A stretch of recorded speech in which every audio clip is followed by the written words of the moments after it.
3-0 victory. Great game. We have to move all around. Some of the highlights. Let's hear it for Matt. Number Matt. How about a round of applause? Wildcats. How'd you like it? Good. I loved it. Being the line that came through for you guys, and it seems like every weekend a new line emerges.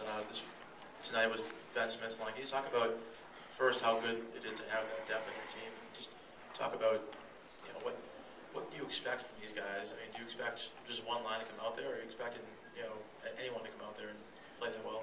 All of us. That's our goal, to have a lot of players, a lot of good players, and you can't win championships with 2 lines and 3 defensemen or 4 defensemen. You need more players, and all the good teams that win on a consistent basis have depth, and I think we've developed that during the course of our season.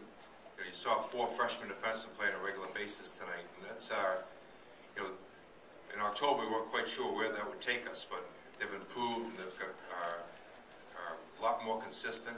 I think, like John alluded to, Parker's play has pushed John to the point that he's better because Parker's here.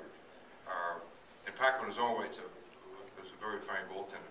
I think up front, we've created some really solid lines. We talk about 4 lines, but they all have a unique personality, a unique way about contributing to our team. Ben's line, of course, is the big, strong kids. They cycle pucks slow. I think Brian Gibbons' line, on the other hand, is very quick, very fast, and generates more of the chances from rushes. And I think Pat Mullane, for a freshman center iceman, is really starting to step forward, and Stevie Whitney, of course, is with him on the right wing, and Paul Carey on the left. So that's a line that most people don't expect a 4th line to create scoring chances, and they can create scoring chances.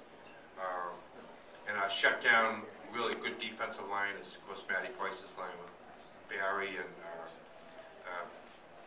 Matt Lombardi. They play really well defensively. They were asked a lot tonight to go against Irwin's line. They did as good a job as they could have expected. He's going to get good chances because of how strong a player he is. Andy? If we could go back to Kreider a little bit, in this league we often talk about freshmen basically being veterans by the end of the first half of their freshman year, and they're playing like sophomores. Their sophomore season starts early.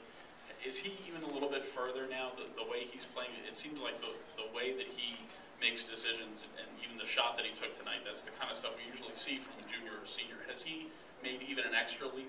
I think he had a tough adjustment coming from Andover Academy into Hockey East the first semester, and really was just kind of hanging in there. Now he's playing against a young kid. He's 18 years old, playing against a lot of older players. The World Junior experience put him back in his own age bracket. So now he's not fighting that physical and the maturity that comes with the 22, 23-year-old players. And I thought I felt much more comfortable at that level and came back more confident in his ability. And he's just grown by leaps and bounds. He's just a really good player, strong, hard-nosed, and he can score goals. Nancy? Jerry, could you elaborate a little bit on what I asked John about what it was like for you guys as a coaching staff to be able to rest him when needed and kind of use his ice time so his hip stayed strong and everything, and to have 2 goalies going into a series like this when the games count so much has to be really a great thing for you. Well, I think it is. We were all unsure about John. That was major surgery, and we activated our recruiting for a goaltender in really April.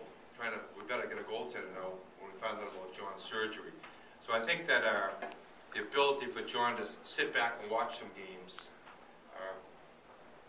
helped his process to get back to where he is now. Also, the competitive nature of it helped him work a little bit harder. I think his work ethic's better this year.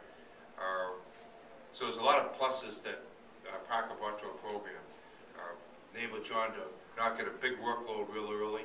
Because I think, Mike Lowell had the same surgery, and I remember during the course of the year there was always, kind of a maintenance situation, and he missed games because of it. So we were expecting John to not be able to carry the full load like that.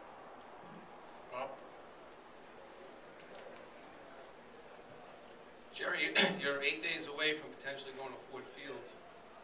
There have to be areas that you still are focusing upon, or you want the kids to focus upon tomorrow and then next week. Can you maybe speak to a couple of those areas?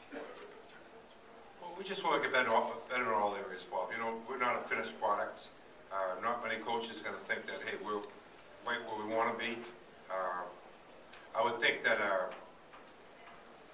breakouts from our end are important for us to get a little bit better at. I think our neutral zone play has to be just a touch better. But almost every area, I think we've got a good club, but you know, you're talking to get to Ford Field, you're going to be a really, really good club. That's something we have to attain. Tim, last question. Coach, we've seen Jimmy Hayes have a huge progression. He had a goal tonight. What do you see in his progression from his freshman year to his sophomore year?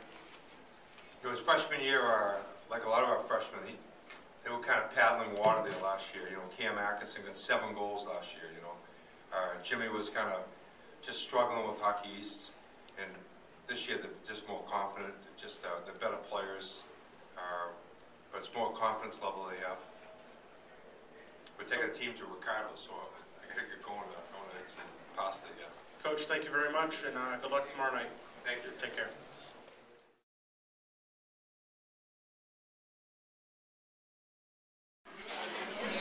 It's the kitchen.